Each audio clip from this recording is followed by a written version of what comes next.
Good evening, good morning, or good afternoon, depending on when you're first seeing this.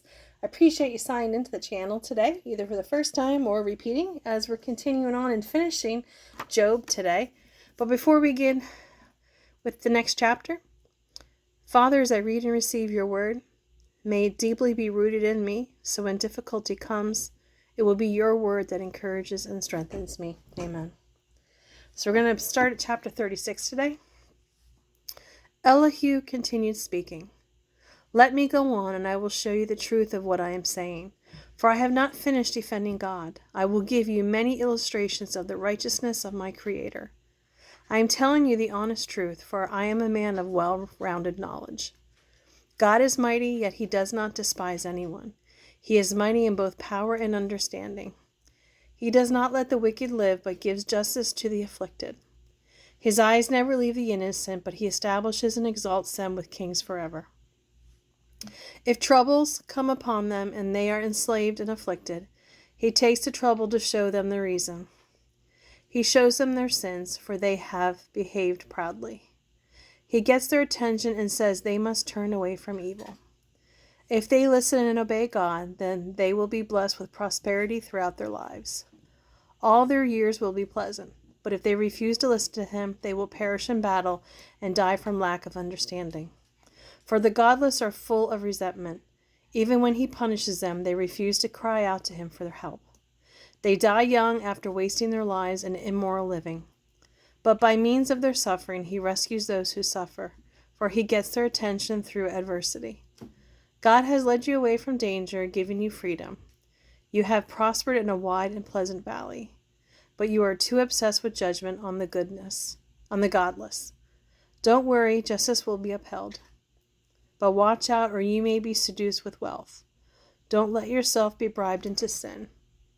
Could all your wealth and mighty efforts keep you from distress? Do not long for the cover of night, for that is when people will be destroyed. Be on guard, turn back from evil, for it was to prevent you from getting into the life of evil that God sent this suffering. Elihu reminds Job of God's power. Look, God is all-powerful. Who is a teacher like him? No one can tell him what to do. No one can say to him, you have done wrong. Instead, glorify his mighty works, singing songs of praise. Everyone has seen these things, but only from a distance. Look, God is exalted beyond what we can understand. His years are without number. He draws up the water vapor and then distills it into rain. The rain pours down from the clouds, and everyone benefits from it. Can anyone really understand the spreading of the clouds and the thunder that rolls forth from heaven? See how he spreads the lightning around him and how it lights up the depths of the sea. By his mighty acts he governs the people, giving them food in abundance. He fills his hands with lightning bolts. He hurls each at its target. The thunder announces his presence, and the storm announces his indignant anger. Chapter 37. My heart pounds as I think of this. It leaps within me. Listen carefully to the thunder of God's voice as it rolls from his mouth. It rolls across the heavens, and his lightning flashes out in every direction.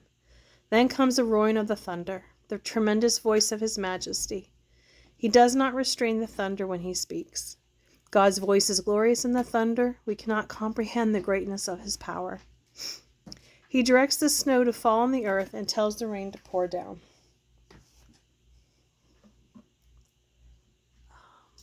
Everyone stops working at such a time so they can recognize his power. The wild animals hide in the rocks or in their dens. The stormy wind comes from its chamber, and the driving winds bring the cold. God's breath sends the ice, freezing wide expanses of water. He loads the clouds with moisture, and they flash with his lightning. The clouds turn around and around under his direction. They do whatever he commands throughout the earth. He causes things to happen on earth, either as a punishment or as a sign of his unfailing love. Listen, Job. Stop and consider the wonderful miracles of God. Do you know how God controls a storm and causes the lightning to flash forth from his clouds? Do you understand how he balances the clouds with wonderful perfection and skill? Do you understand how he balances the clouds with wonderful perfection and skill? I just read that. When you are sweltering in your clothes and the south wind dies down and everything is still, he makes the skies reflect the heat like a giant mirror. Can you do that? You think you know so much, so teach the rest of us what to say to God. We are too ignorant to make our own arguments. Should God be told that I want to speak? Can we speak when we are confused? We cannot look at the sun, for it shines brightly in the sky when the wind clears away the clouds. Golden splendor comes from the mountain of God. He is clothed in dazzling splendor. We cannot imagine the power of the Almighty, yet He is so just and merciful that He does not oppress us. No wonder people everywhere fear Him. People who are truly wise show Him reverence. Chapter 38, the Lord challenges Job. Then the Lord answered Job from the whirlwind, "Who is this that questions my wisdom with such ignorant words? Brace yourself, because I have some questions for you, and you must answer them. Where were you when I laid the foundations of the earth? Tell me if you know so much. Do you know how its dimensions were determined, and who did the surveying?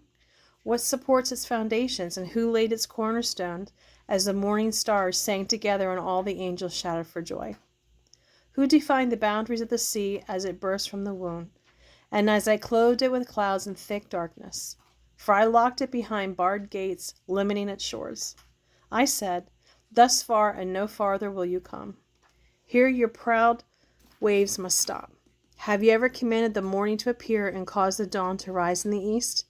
Have you ever told the daylight to spread to the ends of the earth, to bring an end to the night's wickedness? For the features of the earth take shape as the light approaches, and the dawn is robed in red.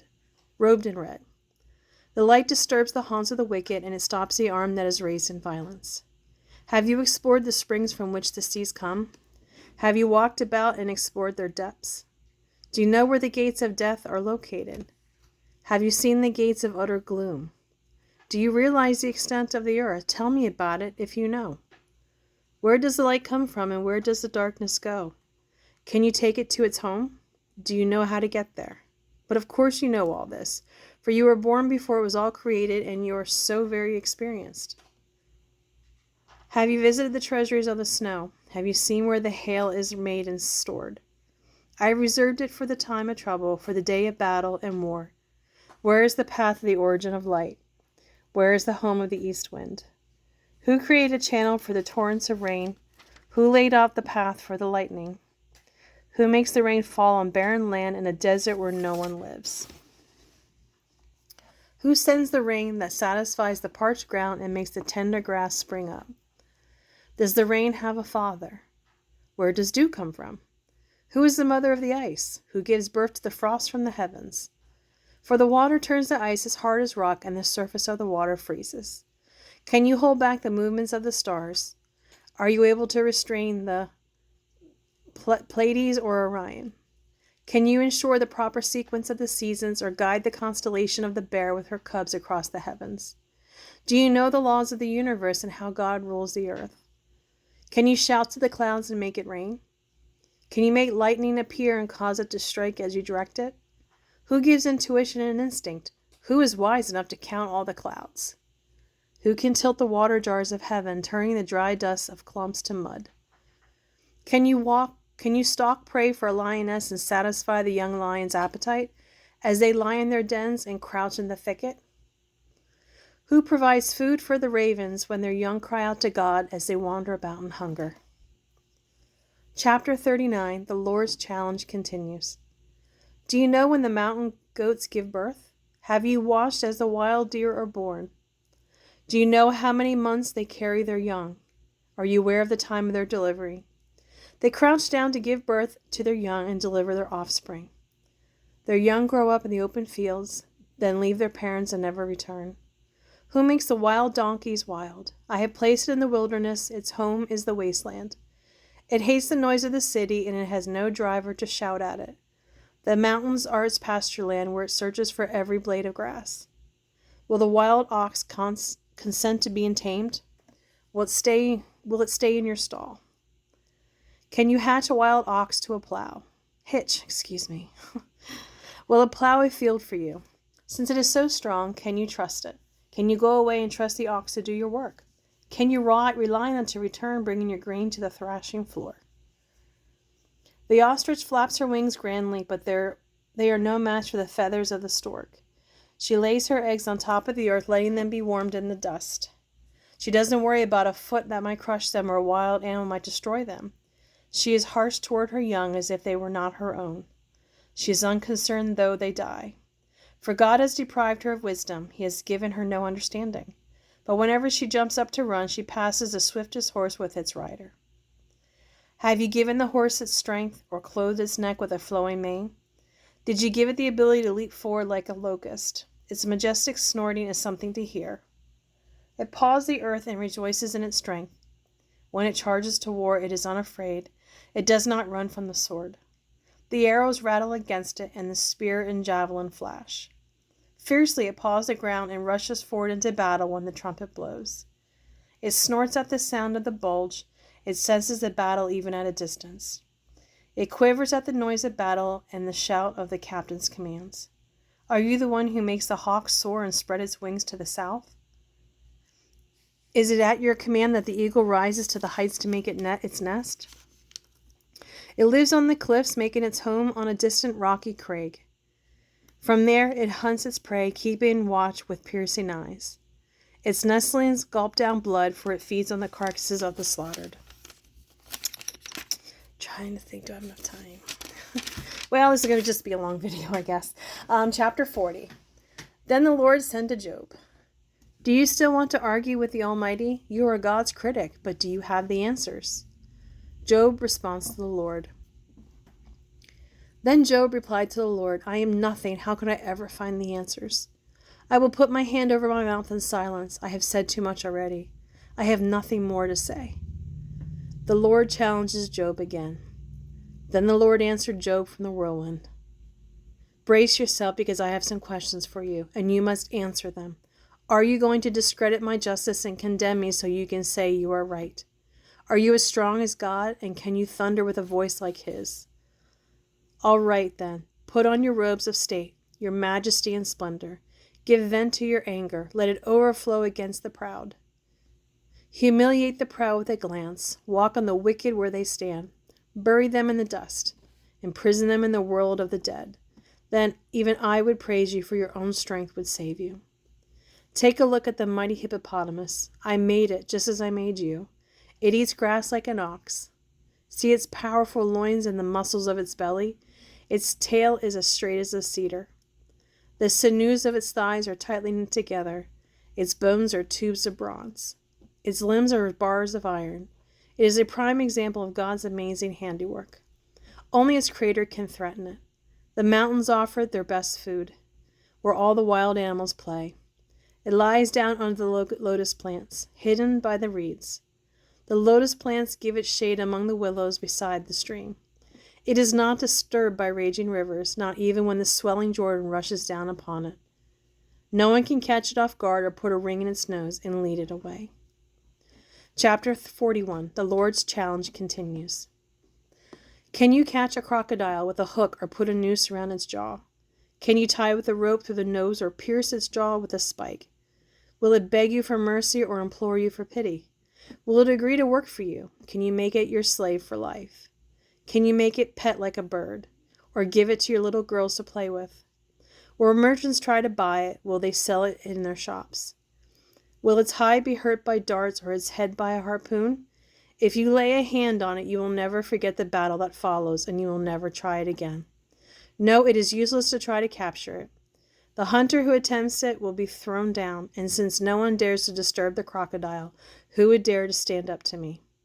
Who will confront me and remain safe? Everything under heaven is mine. I want to emphasize the tremendous strength in the crocodile's limbs and throughout its enormous frame. Who can strip off its hide, and who can penetrate its double layer of armor? Who can pry open its jaws, for its teeth are terrible? The overlapping scales on its back make a shield. They are close together, so no air can get between them. They lock together so nothing can penetrate them. When it sneezes, it flashes light. Its eyes are like the red of dawn. Fire and spark leap from its mouth. Smoke streams from its nostrils, like steam from a boiling pot on a fire of dry rushes. Yes, its breath would kindle coals, for flames shoot from its mouth. The tremendous strength in its neck strikes terror wherever it goes. Its flesh is hard and firm, not soft and fat. Its heart is as hard as a rock, as hard as a millstone.